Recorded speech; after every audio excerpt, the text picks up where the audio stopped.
Of arithmetic को discuss करेंगे। तो चलिए शुरू करते हैं।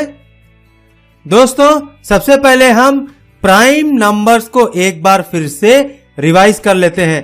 प्राइम नंबर्स क्या होते हैं? आपने पिछली क्लासेस में प्राइम नंबर्स के बारे में पढ़ा होगा, एक बार फिर से उसका एक रिवीजन कर लेते हैं। Now what is prime numbers? Prime numbers क्या होते हैं? दोस्तों, सबसे छोटा काउंटिंग नंबर कौन सा होता है? सबसे छोटा काउंटिंग नंबर होता है 1। इसको हम एक यूनिट मानते हैं और 1 में एक यूनिट और जोड़े तो हमें मिलता है 2। अब यहां पर देखिए, 2 और 1 के बीच में कोई भी इंटीजर, कोई भी नेचुरल नंबर नहीं है। उसी तरीके से एक नंबर और जोड़ेंगे तो हमें मिलेगा 3। अब 3 और 1 के बीच में है 2, लेकिन 3 को किसी भी तरीके से अपने छोटे नंबर के मल्टीपल के रूप में नहीं लिखा जा सकता है। उसी तरीके से 2 को भी अपने से छोटे नंबर के मल्टीपल के रूप में नहीं लिखा जा सकता है। लेकिन 4 जो है, 4 को हम लिख सकते हैं 2 into 2। 4 को अपने छोटे नंबर्स के मल्टीपल के रूप में लिखा जा सकता है। लेकिन 5 को किसी भी तरीके से इन किसी भी नंबर के मल्टीपल के रूप में लिखा नहीं जा सकता। लेकिन यहां पर देखिए 6 को हम लिख सकते हैं 3 into 2। 6 को हम 3 into 2 के रूप में लिख सकते हैं, लेकिन 7 को अपने से छोटे नंबर्स के मल्टीपल के रूप में नहीं लिख सकते हैं। उसी तरीके से 8 को हम लिख सकते हैं 2 into 2 into 2। 9 को हम लिख सकते हैं 3 into 3।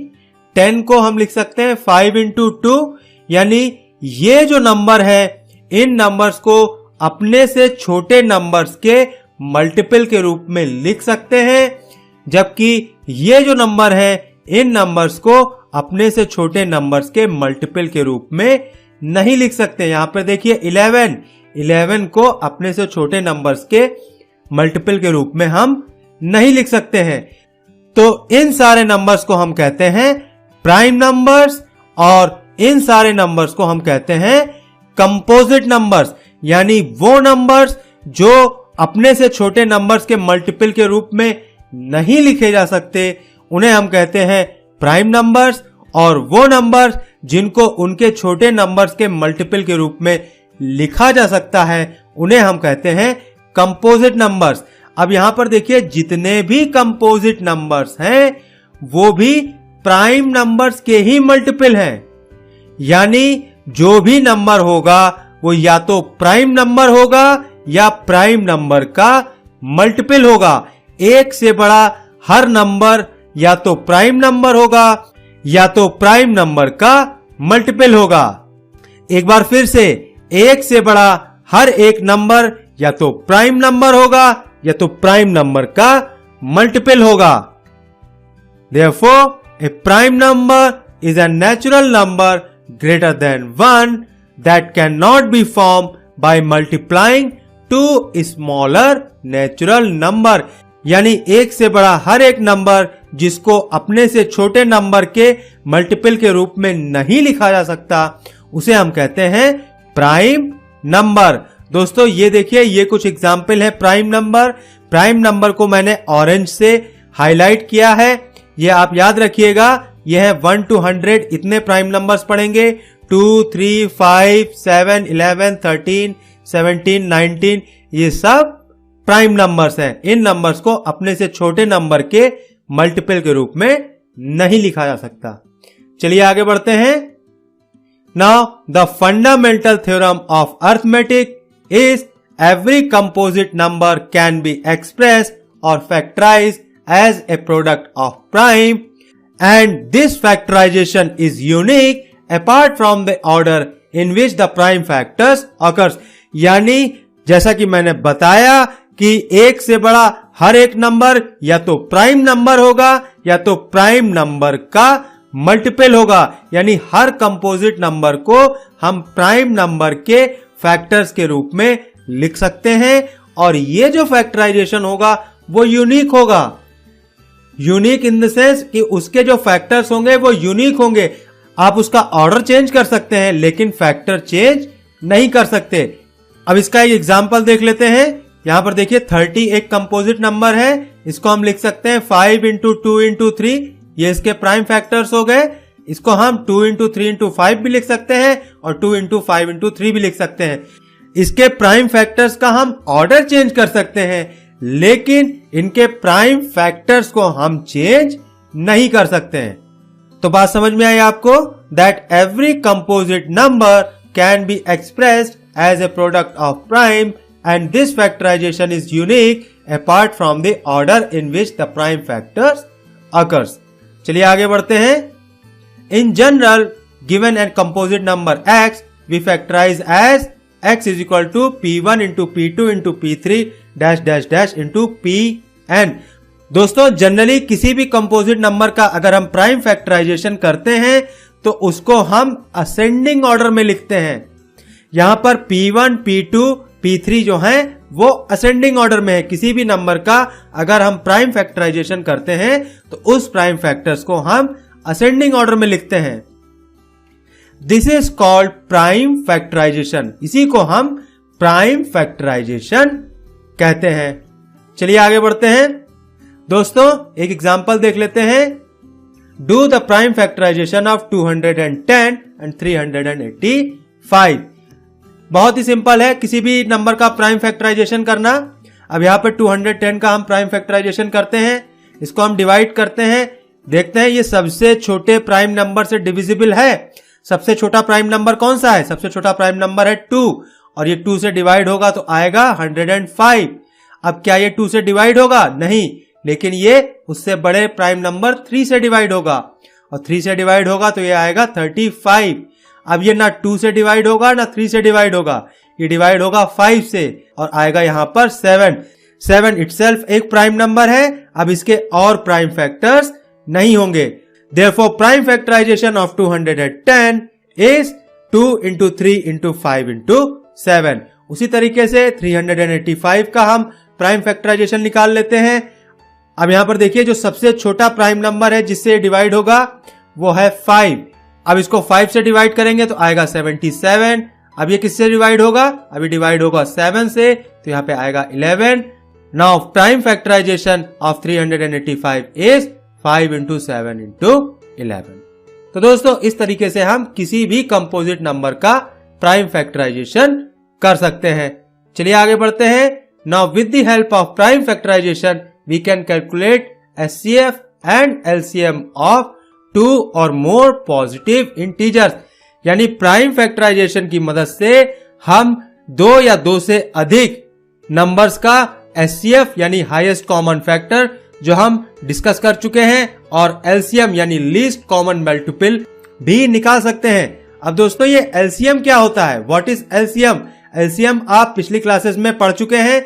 चलिए एक छोटा सा रिवीजन इसका कर लेते हैं। LCM stands for least common multiple, यानी वो छोटी से छोटी संख्या जो दोनों के टेबल में आए।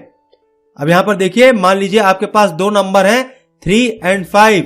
अब इनका एलसीएम कैसे निकालेंगे? तो दोस्तों ये नंबर लाइन हो गई।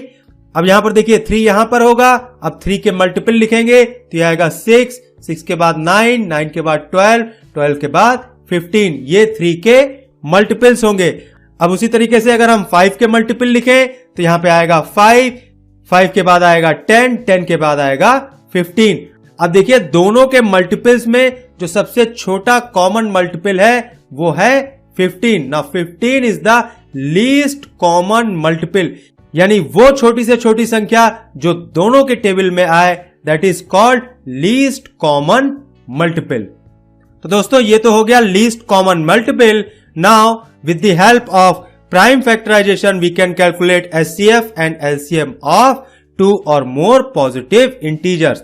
और वो हम कैसे करेंगे? चलिए हम देख लेते हैं। प्राइम फैक्टराइजेशन की मदद से एचसीएफ और एलसीएम कैसे निकालेंगे।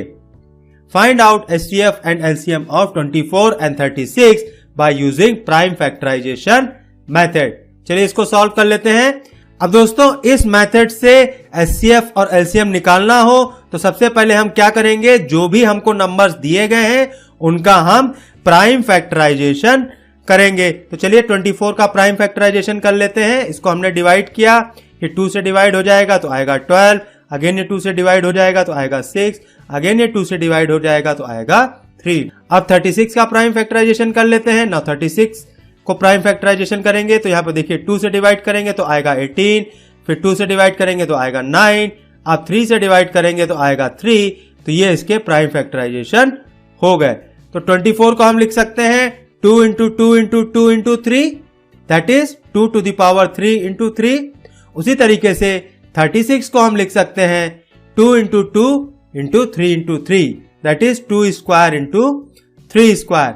अब दोस्तों अगर आपने एक बार प्राइम फैक्टराइजेशन कर लिया तो अब बहुत ही आसान है। अब हम क्या करेंगे, now HCF is equal to product of the smallest power of each common prime factor। हमेशा ध्यान रखिए, highest common factor HCF is equal to product of smallest power of each common prime factor, यानी इन दोनों के बीच में जो common prime factors होंगे उनकी जो सबसे छोटी पावर होगी उसको हम मल्टीप्लाई आपस में कर देंगे। अब यहां पर देखिए कॉमन फैक्टर कौन है, कॉमन फैक्टर है 2 और कॉमन फैक्टर है 3। तो 2 की जो सबसे छोटी पावर है दैट इज 2 और 3 की जो सबसे छोटी पावर है दैट इज 1। तो यहां पे हो जाएगा 2 square into 3 and that is equal to 12। लेकिन एलसीएम क्या होगा, LCM is equal to product of the greatest power of each prime factor. यहां पे हमें कॉमन प्राइम फैक्टर नहीं देखना है, हमें क्या करना है, जो भी प्राइम फैक्टर हो उसकी जो सबसे ज्यादा पावर हो उन सबको आपस में मल्टीप्लाई कर दीजिए। तो यहां पर देखिए कौन से प्राइम फैक्टर है, यहां पे प्राइम फैक्टर है 2 और 3, यहां पर भी है 2 और 3। 2 की ग्रेटेस्ट पावर है 2 क्यूब और 3 की ग्रेटेस्ट पावर है 3 स्क्वायर। तो ये हो जाएगा 2 cube into 3 square and that is equal to 72। तो इस तरीके से हम प्राइम फैक्टराइजेशन की मदद से दो नंबर्स का HCF और LCM निकाल सकते हैं। अब दोस्तों यहां पर ध्यान देने वाली बात एक और भी है, that is HCF of 24 and 36 into LCM of 24 and 36 is equal to 12 into 72 is equal to 864 and 24 into 36 is also 864। तो इस तरीके से हम कह सकते हैं that HCF of AB into LCM of AB is equal to A into B। तो दोस्तों हमेशा ध्यान रखिए, दो पॉजिटिव इंटीजर्स के HCF और LCM को अगर हम मल्टीप्लाई करें तो वो उन दोनों पॉजिटिव इंटीजर के मल्टीपल के बराबर होता है। लेकिन दोस्तों ये 3 नंबर या 4 नंबर के लिए सही हो ये जरूरी नहीं है। This is true for 2 numbers only and you can use it for verifying your result। तो दोस्तों इस वीडियो के लिए इतना ही। उम्मीद करता हूं आपको ये वीडियो पसंद आया होगा। दोस्तों अगले वीडियो में हम सॉल्व करेंगे एक्सरसाइज 1.2 क्वेश्चन नंबर 1।